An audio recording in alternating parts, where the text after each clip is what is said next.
we have to wait until the animal kingdom has raised the evolution of the body material high enough so our cycles can start.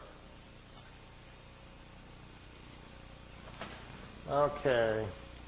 Oh, I didn't know these were on here. These are some of the Miami pictures. Some of the ones that I didn't put on the tape, because I'll kind of go through them here. Here's the kid in Miami. His name is Manny Escondon is his real name. He's taking notes. Here these discs came in. His girlfriend took the pictures. These are flat-bottom discs. They're made on Earth. They're called Vril discs, V-R-I-L. They're manufactured down in Brazil.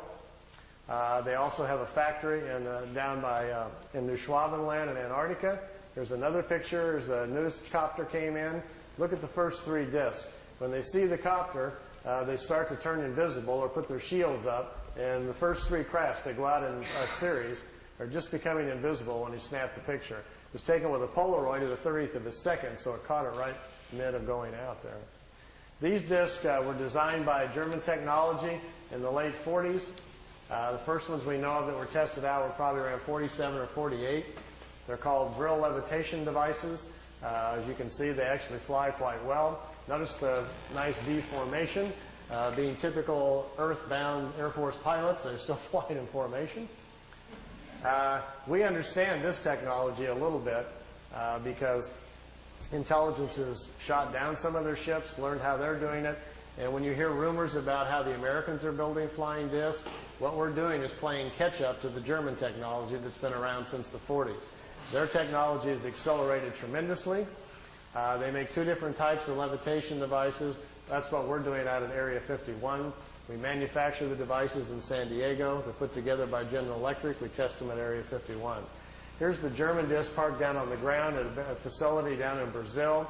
Here's 4 guys standing next to it down there. There's a whole row of them. You couldn't count how many were down there. He had his Polaroid with him and grabbed a few short shots here. Over here's 2 guys here on a craft coming in. You can see the 2 guys standing here. And down here at the bottom, which I know isn't clear, is one of these old bell-shaped crafts. Many of you are probably not familiar, but there was a fellow named George Adamski back in 1962 who claimed to be having contacts with people from Venus. This was the craft he was taking pictures of. George's contacts were real, but he wasn't having contacts with anybody from Venus. The blonde-haired ladies that were inside the craft were actually from Brazil. That's where the crafts were flying out of. They've been making them down there since about 1947. They find it very convenient if they make contact or land somewhere to tell people they're extraterrestrials, and we're very open to it. If they tell them, hi, we're part of a German intelligence group from Brazil, people would freak out. I got my camcorder and I've got my micro lens on here getting as close as I can to this picture. It's a very, very small Polaroid picture that's about that big, and it got wet in the rain. He left it in the windowsill, so I've ironed it and put it on paper so we didn't lose it. And I'm copying it with my macro. Here's the whole picture. Over here is one of the old bell-shaped discs. Here's one in the air. Notice the platforms they're sitting on. Here's a guy standing here.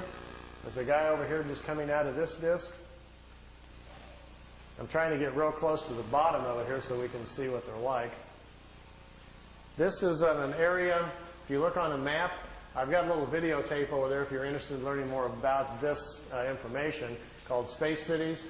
I've narrowed it down to about within a 200-mile range where this facility is at and what they're doing down there. Here's the guy standing there. The discs sit down on the platforms. Remember earlier I was telling you about how the condensers charge out the bottom that have to charge the field up? If you get too close to the Earth, the charge dissipates because it's grounded. These metal platforms, they sit them down on the platforms, then they can keep the ship charged up. And if they need to take back off right away, they can. They don't have to wait for the ship to charge back up. The platforms charge them up for them, so they can lift right back off. If they would set it down without the platform on the tripod legs, they've got to go through the process again of charging the capacitors up, which takes 3 to 4 minutes. So if they're in a hurry to get away, they're in big trouble.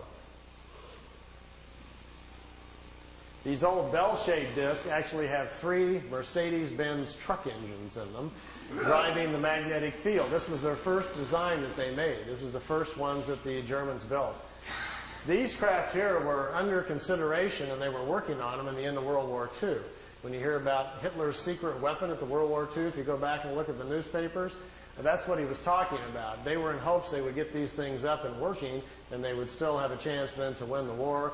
Fortunately for all of us, they did not, or we'd all be speaking German today. Interesting side effect, too, once they finally did get them up and working, they made lousy war weapons because the field around them prevents you from dropping bombs or anything out of them. It ignites the bombs. So it took them a while. They don't even have weapons on them for a while, and then they had to come up with other kinds of devices. This was the first pictures I saw from the kid in Florida of his German contacts, and to my knowledge, I still think they're his best and perhaps his only contacts. I think he probably had a couple of contacts from these people. They came, they took him for a ride, it looks like on one or two occasions, and then perhaps they never came back. So we found this situation on several people around the planet, so it's not an uncommon situation. And this is from ET technology, but it was before 47. It wasn't ET, nothing to do with ET. It wasn't? No, just good old German intelligence figured it out. I can tell you where they got it. It's kind of a long story, but basically it came from German people who had traveled to India to study the concept of the Vril, the energy of the universe, and they were trying to figure out how to levitate their own bodies to move in time. And they came back and they explained it to people what they were doing in India, how they were trying to travel in time. And some German engineers tried to build a machine to travel in time, but when they turned the thing on and lifted up off the floor instead, they didn't time travel, but it floated. And they stumbled onto the idea of how to make what's called a Vril levitation device. We think they did that probably the first time in sometime probably around 25 or 27. And then the concept laid around in private circles for a while and then became a potential thing during the war and then really didn't happen until after the war. These are Billy's pictures, some of his early movie footage. We got a car going down the highway over here, and the trees blowing in the foreground here, and here's the disc. They're trying to show him, you know, just allowing him to take some movie film of the craft. This is a few minutes long, so if you want to ask any other questions, feel free while it's running here. I'll just kind of let it run. You can see they float. The field around the craft that supports it, the ship is kind of in its own self-contained environment, so it floats on the gravitational wave, much like a boat on water. And when they blink out, what is the technology there? They really don't go anywhere. They figured out how to make them invisible to our eyesight by controlling the frequency of the field around the disk. It's just a trick.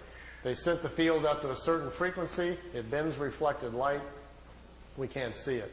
You and I don't see direct light. We see reflected light. Sun bounces off of me, goes to your eyeball, and you see me. This is a demo right here, I think, where it blinks out. If I put a very strong magnet, for instance, between you and I, right here to interfere, you keep turning it up, eventually the magnet will attract the photons that make the light and bend them, and they'll go the other direction, and you couldn't see me, but they can see me over there. But you wouldn't be able to. So that's the basic theory we think they're doing. They've just figured out how to cloak themselves by bending light and causing our eyes not to see it, because they don't go anywhere. They were clear to Billy that the craft is still there. If you're inside the ship, you can still look outside and see everybody else, but they can't see you.